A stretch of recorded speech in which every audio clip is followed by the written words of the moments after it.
Trading card games.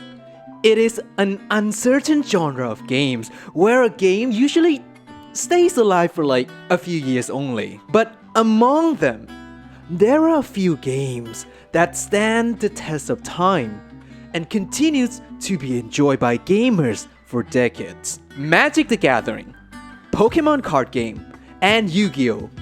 These are considered to be the big three of trading card games, where each of these has been around for more than 20 years at this point.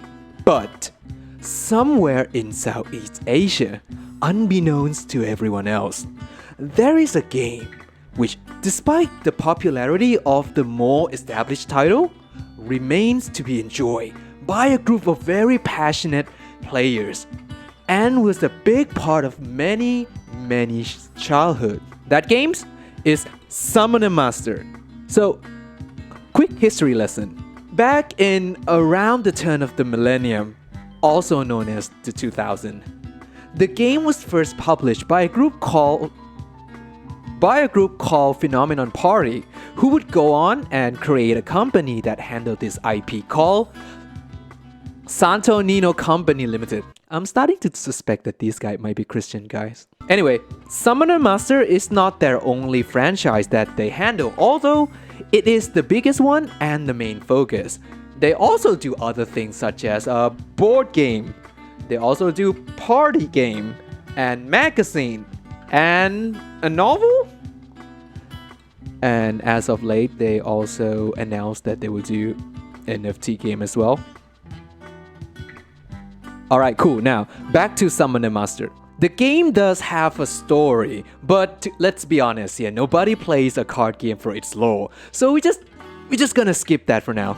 Now, when it comes to the game itself, before we get into it, there's one thing that I need to mention.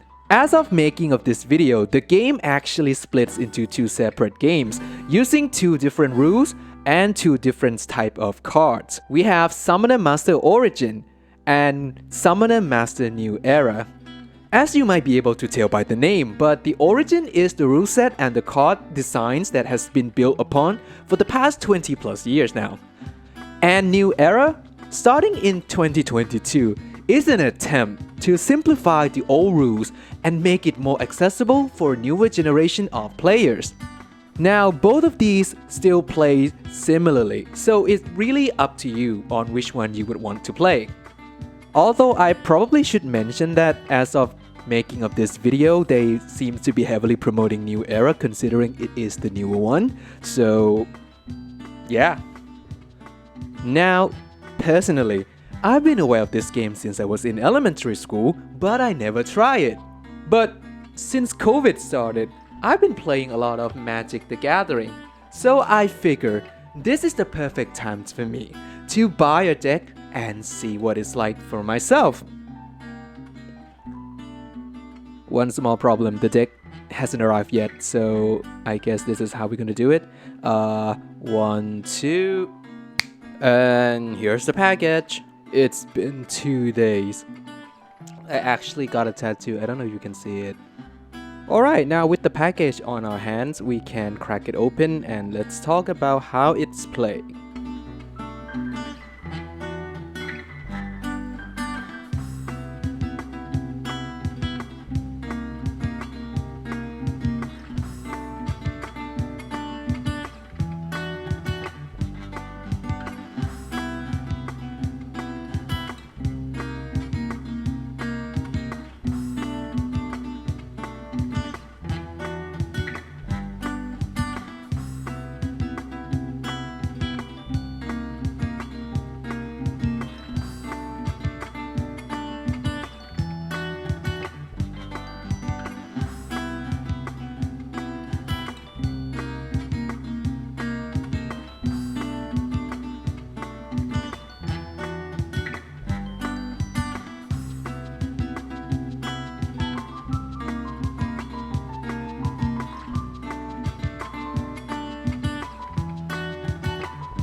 Alright, so let's learn how to play the game, shall we? Yes, my clothes changed it again, don't worry about it. Now, let's begin with the original. First, there are two types of card with two different back design. We have blue for seal or creatures, and red for mystic or spells. Those will be separated into two decks. Both decks combined have to be at least 45 cards, although you can have as many cards as you want. Now the playmat would look a little something like this. And yes, I cannot find the official one, so I have to make these myself. Anyway, so how do you win or lose in this game? Well, do you see this thingy that we call shrine here? It is basically your graveyard. And graveyard will be separate between the blue card and the red card. If your blue cards or your creatures died a little too much, then you lose the game. Now, if you combine every seal's level in your shrine together and it reach a certain number, usually it is either 12 or 15 depending on how long you want your games to be, then you lose the game. Which bring us to the card itself. Let's start with seal or the blue cards. Seal card will look a little something like this. On the top right underneath their types, you can see that is the level we mentioned earlier. But you can also see other important information here as well, such as the name. You can also see the MP, which is basically its casting cost and attacking cost.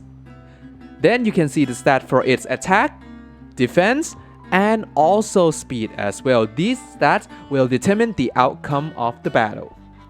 Underneath the picture, you can also see its abilities and what it can become when you combine it with other types of cards.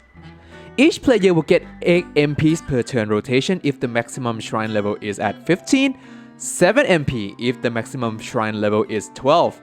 But if you go first, you only get 5 MP on your first turn. At the beginning of the game, you draw 5 seal cards and 2 mystic cards from both of your deck. Then the game will go through 5 phases per turn. So we have draw phase, where you draw the card, main phase where you cast the card, combat phase where you kill things and maybe cast some interfere, post-combat phase where you can go back to cast stuff, and then end phase where you end your turn. On your draw phase, you actually get to draw 2 cards and you can choose which deck you will want to draw from, or you can choose both of them as well.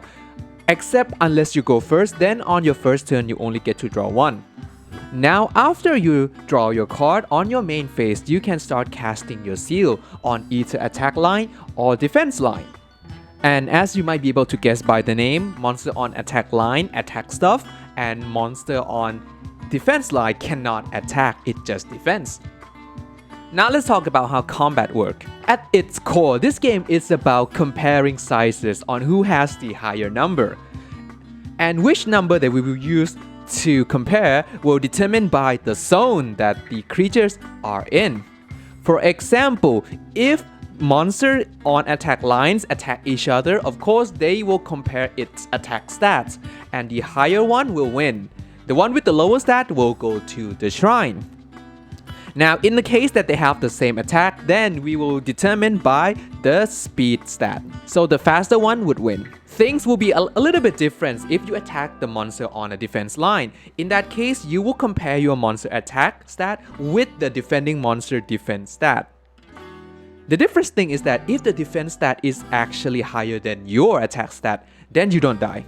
And one last thing is that you cannot attack a monster on defense line if there is still monster on attack line. So you have to get rid of the front row first and then you move to the back row.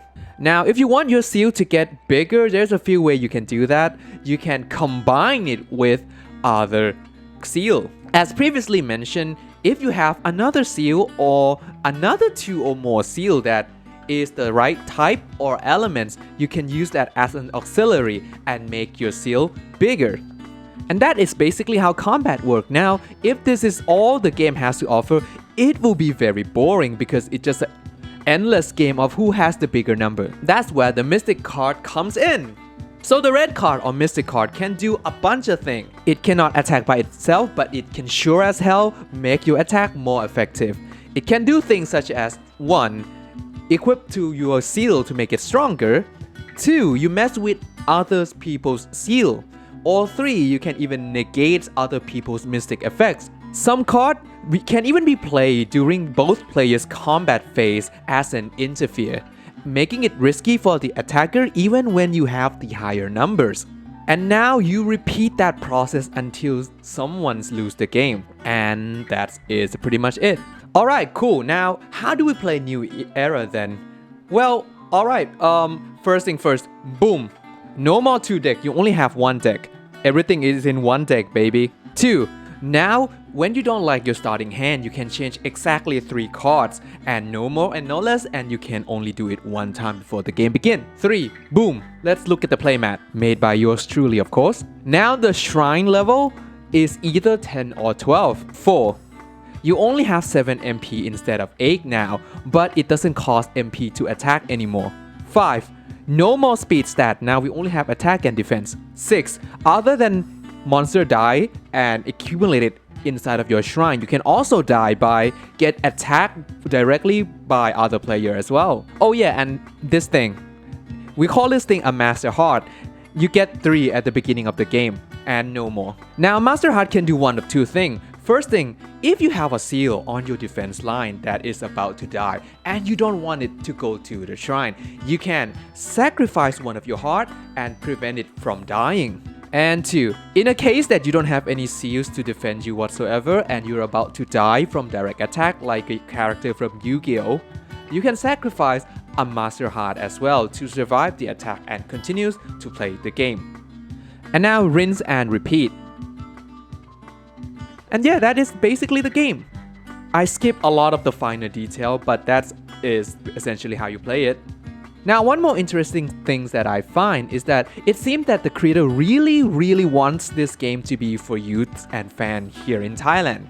From what I can tell, all the rule texts on the card and most things that they are published are only in Thai, which make it really hard for you to get into if you don't read Thai at all. But personally, I think it is a bit of a shame that you don't get to experience this good game outside of this small country. But at the same time, the idea that there is a trading card game that has been around for as long as Magic, Yu-Gi-Oh! And Pokemon, and most people in this world know nothing about, yeah, that's pretty cool. And that is all I got for you today. Thank you. Bye bye.